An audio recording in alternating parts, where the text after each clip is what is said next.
Ice and Ish honest convo. Yo, I really appreciate Ice and Ish for being there after the fallout from Rory and Maul, but I think it's time to give them days off. Ish is dead silent majority of the time. When they try to joke with them, he even gets even more quiet and angry. Only know Ish is there if he grunts or they address him. Joe bought this up, but he hasn't changed. Ice is supposed to be the music guy, but either his takes are awful or he's scared to be honest like he used to. He's another one that gets mad and clams up the jokes come his way. He also goes through long periods of silence randomly. He seems like he hasn't been himself in a while, and he tries to be somebody that we know he isn't, and it's weird. There's more, but I'm at the gym and I'm tired. Oh crap.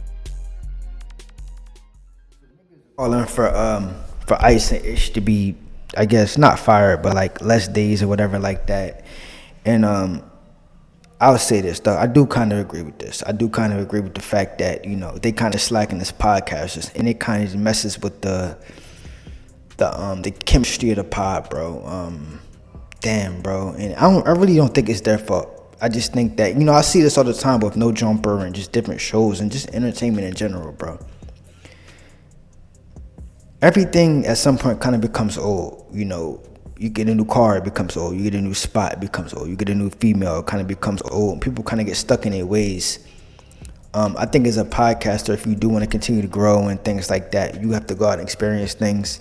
You have to kind of put that effort forth to try to be better. I think Joe has done that. I think a lot of the best podcasters have done that, bro. But after a while, a podcast can kind of become stale, bro. It can kind of become stale. One of the things that kind of make Rory and Maul work a little better is they actually, when it was with Joe, it was a good combo. They was actually passionate by it. They was actually able to be engaged and stuff like that, actually care what they're talking about. That's a big difference right there, bro. I feel like Ice and Ish, they more so,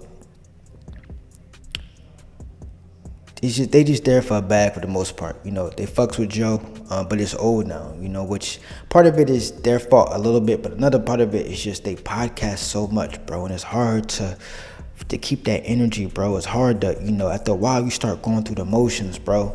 That's what makes Mona so fire. Even that's what makes Mark. Mark is so fire, he's so smart that you don't gotta worry about that with him so much. But Ice and Ish are realistically two random niggas, and the reality is they don't care too much about the topics that's being discussed. You feel me? They don't care too much about trying to become better podcasters, or they don't care too much about trying to possibly get Joe Budden podcast on TV or anything like that. They just really just there chopping it up with the homies, collecting a check, bro. And that's the reality of it. Who's gonna sit there and research all this shit like that and try to do it? Try to come and care about some shit that you don't care about. Same thing with Flip. At least Flip, he tried with his little jokes and shit like that. But a lot of people up there, they don't be caring about the topics like that, bro. And that's the reality of it, which I understand that. It's the same way. Remember in high school, you be chopping up with your friend. Yo, the new Wiz Khalifa album dropped, the new Lil Durk. You're passionate about it. Once you get a little older and you start finding new, interests and stuff like that, it dies out a little bit, it dies out. So I'm not gonna come at them and try to say that they're bad podcasters.